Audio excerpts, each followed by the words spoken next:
Jeunesse et Ambition Crèche Sudoise, plus communément connue sous le nom JAXO, est une association locale de jeunes, créée par des jeunes et pour des jeunes, qui a pour objectif de pousser les jeunes à s'intéresser à la chose publique ainsi qu'à l'engagement citoyen. Notre objectif, comme je vous l'ai expliqué, est bien sûr de pousser les jeunes à participer aux différentes élections, puisqu'on a constaté que la participation électorale à Creil, à Nogent, dans toutes les villes d'agglomération, est très très faible. Donc on a cet objectif citoyen de montrer une autre image des quartiers populaires et notamment de l'agglomération creilloise. On s'est donc dit qu'il serait bien qu'il y ait quelque chose fait par les jeunes, pour les jeunes. Donc en ce moment, nous organisons un projet de simulation parlementaire, un projet qui a pour but d'apprendre aux jeunes tout simplement comment est-ce que nos institutions fonctionnent. Les premières étapes concernent donc des ateliers de formation. L'objectif, c'est de donner aux participants des bagages pour pouvoir comprendre la citoyenneté, comprendre comment est-ce que nos institutions fonctionnent. Et la deuxième partie concerne tout simplement faire un débat où il y aura un groupe qui va écrire une proposition de loi sur l'éducation, la citoyenneté, participation électorale et lutte contre les discriminations.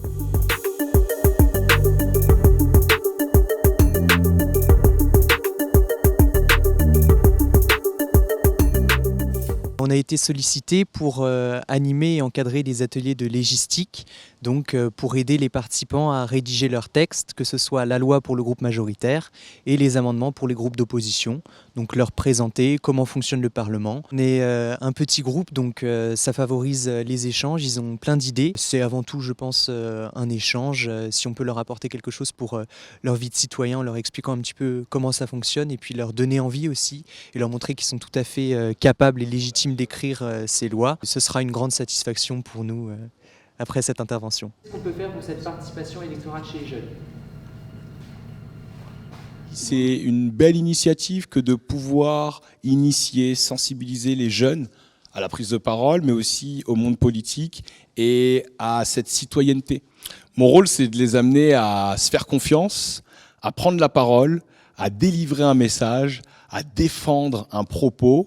La prise de parole, c'est pas un exercice simple.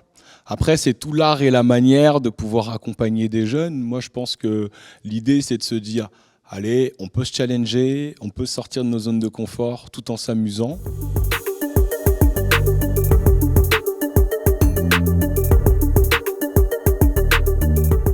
J'ai pu avoir une présentation de cet atelier, de cette simulation, et donc ça m'a énormément plu comme projet.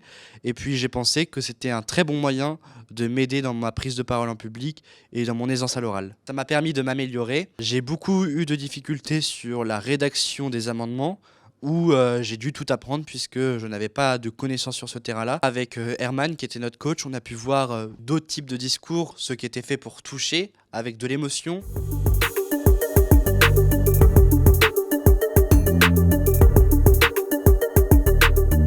On a proposé plusieurs amendements puisqu'on est le groupe extrême gauche. Nous avons mené des amendements dans le sens de l'égalité sociale et dans la lutte contre les discriminations.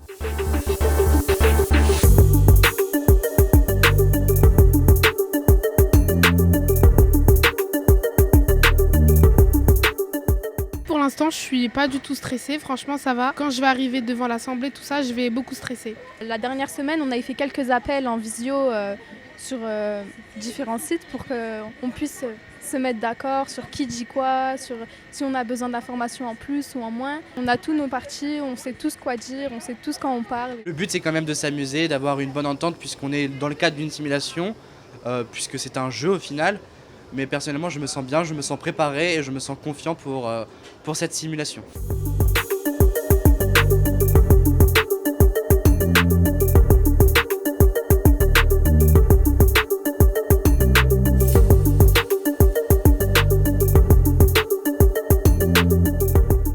Nous, on est au centre. Donc on va particulièrement axer nos articles sur l'égalité des chances, le fait qu'on puisse tous accéder à une éducation malgré notre situation sociale ou géographique. J'ai vraiment hâte de pouvoir commencer à débattre parce qu'on a vraiment beaucoup travaillé sur nos articles vu qu'on est le groupe dépositaire. Et vraiment j'ai hâte de pouvoir les présenter et tous débattre ensemble et puis espérer gagner quoi. 50%, c'est beaucoup trop. Dans aucune élection, le vote blanc arrive à 50% de nos candidats. Nous voulons par là renforcer la cohésion entre les individus et renforcer le sentiment d'appartenance à la nation par cette refondation de l'État. C'est pour cela que nous devons mettre en place des formations et non des heures en plus de cours.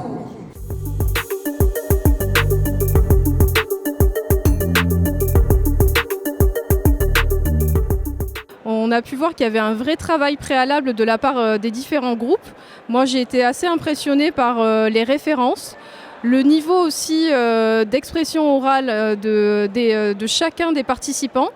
Je trouve que c'est très encourageant pour eux pour la suite et ça montre encore une fois que les quartiers prioritaires de la politique de la ville regorgent de talents très jeunes, de talents aussi parfois moins jeunes, mais que dans nos quartiers, il y a des pépites. Le jury était assez unanime sur ceux à qui on a attribué des prix, même si quelque part on avait un peu une frustration parce que le niveau était tellement élevé que c'était difficile véritablement de choisir, même si certaines personnalités se sont véritablement imposées.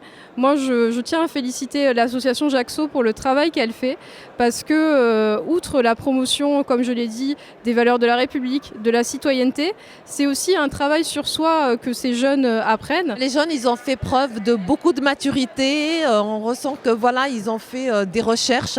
Ils étaient vraiment investis. Ils ont pris l'exercice vraiment à cœur. Et c'est ça qui était attachant. Et on voit à côté, on critique pas mal les jeunes. Et là, à travers cet événement, je trouve que nos jeunes ont démontré la capacité à pouvoir traiter des sujets de société qui sont assez sérieux, avec beaucoup de tact, avec beaucoup de pédagogie et beaucoup d'investissement. C'est une expérience à refaire et peut-être à généraliser un petit peu partout en France. Je trouve que c'est un très bon exercice pour démontrer aux jeunes comment se pratique la démocratie dans notre pays. Pour le premier prix, j'appelle Madame Lina Lounas.